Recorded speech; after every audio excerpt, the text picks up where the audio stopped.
नमस्कार, आप देख रहे हैं इंडिया 360। मैं हूं पद्मजा जोशी। सबसे पहले बात बिहार की, जहां के डिप्टी सीएम तेजस्वी यादव को तगड़ा झटका लगा है। पर्यावरण मंत्रालय ने पटना के करीब दानापुर में बन रहे उनके मॉल का काम रोकने का आदेश जारी कर दिया है। पर्यावरण मंत्रालय ने आदेश में मॉल को पर्यावरण के लिए खतरा बताया है। पर्यावरण मंत्रालय के मुताबिक एनवायरमेंट इंपैक्ट असेसमेंट नोटिफिकेशन 2006 में जो बातें कही गई हैं, मॉल निर्माण में उनका खुल्ला उल्लंघन हुआ है। पर्यावरण संबंधी मंजूरी सिर्फ पर्यावरण मंत्रालय ही दे सकता है। मंत्रालय ने तत्काल प्रभाव से इसे रोकने का आदेश जारी किया है। गौरतलब है कि पिछले कुछ महीनों से बीजेपी के नेता सुशील मोदी लगातार 750 करोड़ की इस मॉल को लेकर खुलासा कर रहे हैं।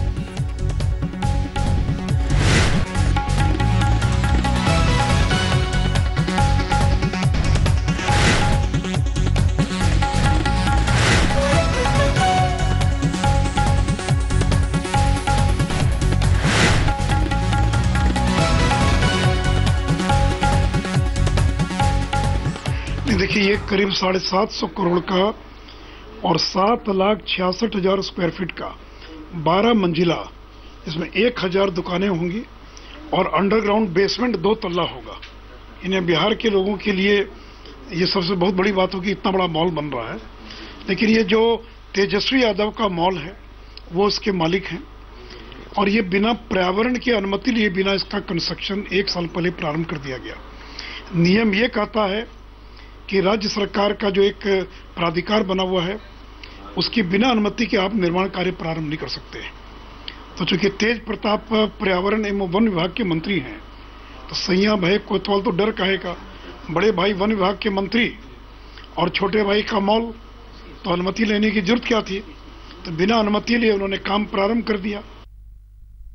वैसे लालू परिवार पर हाल के दिनों में ये दोहरी मार है। इससे पहले दिल्ली एनसीआर में उनके परिवार से जुड़े 22 ठिकानों पर इनकम टैक्स का छापा पड़ा था। हमारे सहयोगी सुजीत झा ने जब इस मुद्दे पर उनसे बात की तो उन्होंने कहा कि उनका हिसाब किताब पूरी तरह साफ है।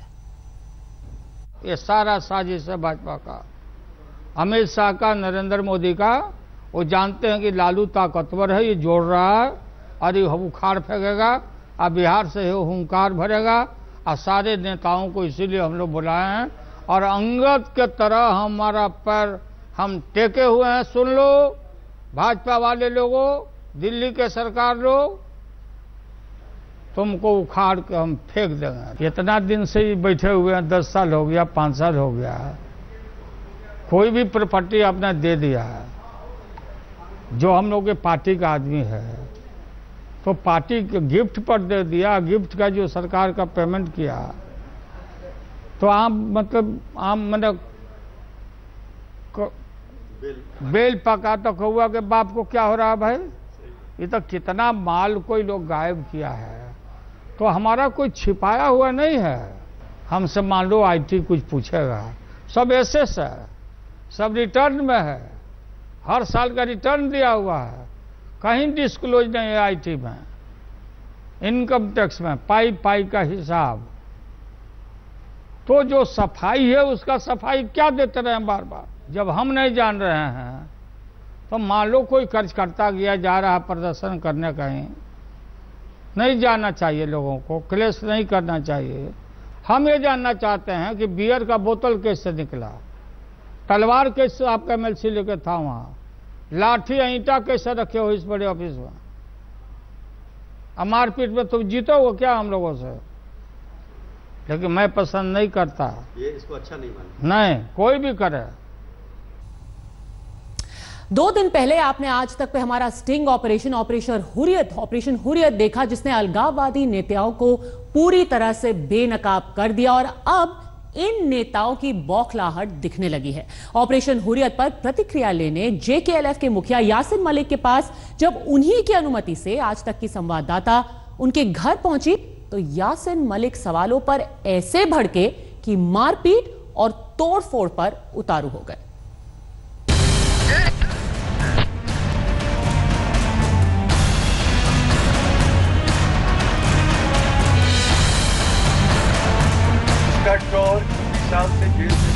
कड़वा सच अक्सर लोगों को बौखला देता है। पाकिस्तान और आतंकी हाफिज सईद के पैसे पर घाटी में अलगाववाद का खेल खेल रहे हुर्रियत को जब आज तक ने बेनकाब किया, तो ये कड़वा सच जम्मू कश्मीर लिबरेशन फ्रंट के मुखिया यासिन मलिक को इस कदर नागवार गुजरा कि बात करने घर पहुंची आज तक की रिपोर्टर के साथ बदसलूकी पर उतर आए, उनका कैमरा तोड़ दिया, कैमरामैन के साथ मारपीट भी की। सुनिए पूरी कहानी कंवलजीत की जुबानी। भड़के हुए वो बाहर आए, उन्होंने कहा कि हम उनका स्टिंग कर रहे हैं। हमने उन्हें कहा कि स्टिंग ऑपरेशन हो चुका है, हम सिर्फ रिएक्शन के लिए यहाँ पे आए हैं। उसके बाद उन्होंने मेरा फोन पकड़ा और बैग से फोन निकाल डाला और आप देख सकते हैं किस तरह से ये जो फोन है उन्होंने छीन के तोड़ दिया। हमने उन्हें कहा ये करने की जरूरत नहीं है, अगर आप बोलते हैं हम सीधा सीधा घर छोड़ के चले जाएंगे, लेकिन वो मौका उन्होंने हमें नहीं दिया। यासिन मलिक काफी गुस्से में थे। फोन तोड़ने के कारण उनका हाथ कट गया था, जिसकी वजह से हाथ से खून बहने लगा और जब उन्होंने विनोद कुमार को थप्पड़ मारा, आप देख सकते हैं पीछे ये जो खून के निशान हैं वो उनके हैं। जाहिर सी बात है काफी गुस्सा था, नाराजगी थी। देश के दुश्मन, मुंबई हमले का मोस्ट वांटेड आतंकी हाफिज सईद के साथ कभी मंच साझा करने वाले यासिन मलिक का असली चेहरा एक बार फिर दुनिया के सामने आ चुका है। लेकिन उनकी हिमाकत देखिए, वो इसे चालाकी से कश्मीर बनाम हिंदुस्तान का रंग देने की कोशिश कर रहे हैं। लेकिन हिंदुस्तान के टीवी चैनल्स, हिंदुस्तान के रिपोर्टरों ने जर्नलिस्ट एथिक्स की असमदरी की है। कभी ये तहरीक paid, stone pelting paid, educated लड़के शहीद हो रहे हैं, हिंदुस्तानी जर्नलिस्टों के मुताबिक ये पेड है। पहले भाड़े पर पत्थरबाजी और अब मीडिया पर हमला। अलगाववादियों की इस करतूत की चौतरफा निंदा हो रही है। जम्मू कश्मीर की सीएम महबूबा मुफ्ती ने आज तक से बातचीत में इस मामले में कार्रवाई का भरोसा दिया है। उधर तमाम दलों ने यासिन मलिक की गुंडागर्दी की तीखी आलोचना की है। ये जो अलगाववादी नेता हैं, चाहे नईम खान है, यासिन मलिक है, अलीशा गिलानी है, इनकी काली करतूतों को जब आज तक ने और इंडिया टुडे ने पूरी दुनिया के सामने जब रखा तो ये लोग बुखला गए हैं। आपको बता दें कि आज तक के जिस स्टिंग ऑपरेशन पर यासिन मलिक भड़क गए, उसे जांच एजेंसियों ने बेहद गंभीरता से लिया है। जरा देखिए उस स्टिंग ऑपरेशन का ये हिस्सा जिसके लपेटे में खुद यासिन मलिक हैं। पाकिस्तान से जो फंडिंग होती है वो सिर्फ गिलानी के पास आती है, वो आप लोगों को पैसा हर एक को आता है। अब गिलानी के सबका अलग अलग आता है?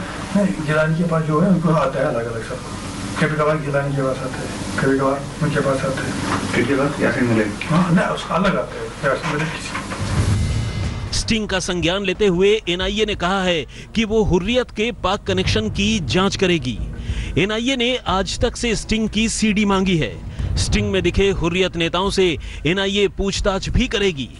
इससे पहले हुर्रियत को पाकिस्तान से मिलने वाले पैसे पर ईडी भी हरकत में आ गया। ईडी ने पूरे मामले में रिपोर्ट मांगी है। श्रीनगर से कैमरा पर्सन विनोद शिकारपुरी और कंवलजीत संधू के साथ आज तक ब्यूरो। सबसे दिलचस्प बात यह कि एक आतंकवादी के साथ मंच पर बैठने वाले यासिन मलिक अब हमें एथिक्स का पाठ पढ़ा रहे हैं। मथुरा में डबल मर्डर के गुनहगार कब पकड़े जाएंगे, इस सवाल ने न सिर्फ पीड़ित परिवार को बल्कि यूपी के सर्राफा कारोबारियों को परेशान कर दिया है। यूपी के सर्राफा कारोबारी आज हड़ताल पर रहे तो सीएम योगी विधानसभा में वो जब बोले तो उन्होंने सबकी सुरक्षा का भरोसा दिया।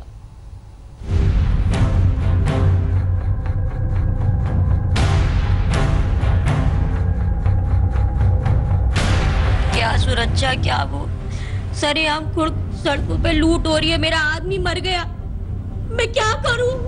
इतने भरे बाजार में मर गया तो क्या सुरक्षा यहाँ पे? क्या है? क्या सुरक्षा के नाम पे धब्बा है सरकार?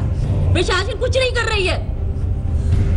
क्या सुरक्षा है जब एक औरत भले बाजार में निकल जाएगी, जब आदमी ही मर रहे हैं तो औरत का क्या है? जनता की सुरक्षा नहीं कर पाएगी तो हम आपको भी नहीं चुन पाएंगे दोबारा। हम आपकी जय जयकार करते थे, अब हम ही आपकी हाहाकार करेंगे। 4 दिन पहले 2 सराफा कारोबारियों के मर्डर पर पीड़ित कारोबारी के परिवार से लेकर व्यापारियों की पूरी बिरादरी गुस्से और सदमे में है। पीड़ित परिवार को इंसाफ दिलाने के लिए शुक्रवार को मथुरा के सर्राफा कारोबारी दुकान बंद कर सड़कों पर उतर आए।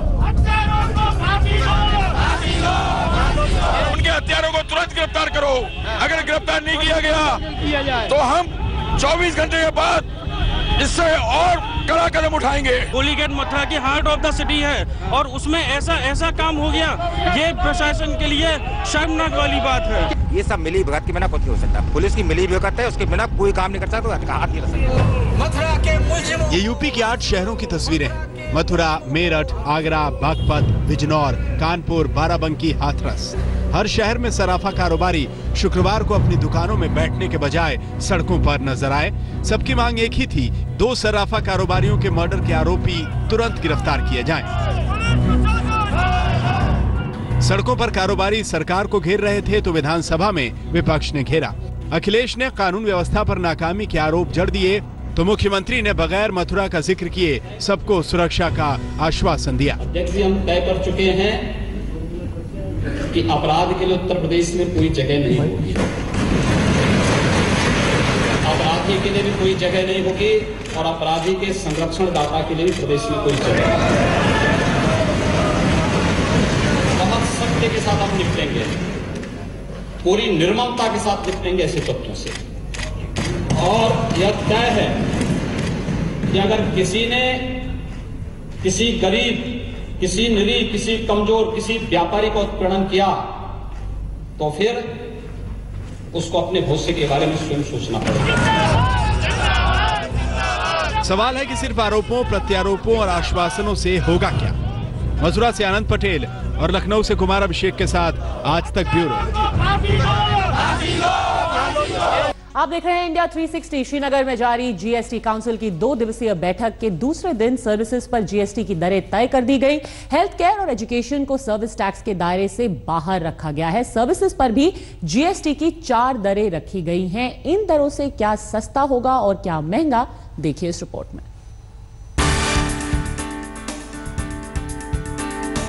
जीएसटी को लेकर शुक्रवार को जो बड़ा ऐलान हुआ है उसके मुताबिक स्वास्थ्य और शिक्षा क्षेत्र को जीएसटी के दायरे से बाहर रखा गया है। मनोरंजन टैक्स का सर्विस टैक्स में विलय कर दिया गया है, यानी अब डबल टैक्स नहीं होगा। गुड्स, रेलवे और एयर ट्रांसपोर्ट पर 5% टैक्स लगेगा। ये जीएसटी की सबसे निचली दर है।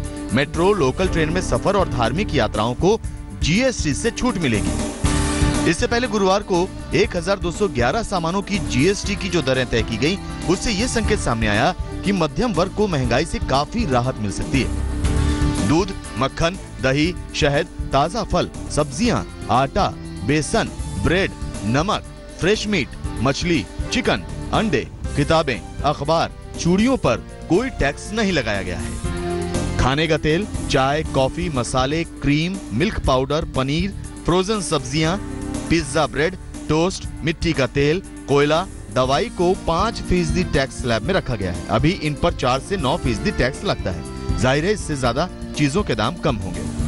आज तक ब्यूरो। इस वक्त की बड़ी खबर, जाधव केस में पाकिस्तान का एक नया पैंतरा सामने आया है। पाकिस्तान ने कि दुनिया टीवी के हवाले से यह खबर है कि पाकिस्तान ने इंटरनेशनल कोर्ट ऑफ जस्टिस में दोबारा अर्जी लगाई है। पाकिस्तान ने 6 हफ्तों के भीतर फिर से सुनवाई की मांग की है। इंटरनेशनल कोर्ट ऑफ जस्टिस के फैसले को पाकिस्तान ने चुनौती दी।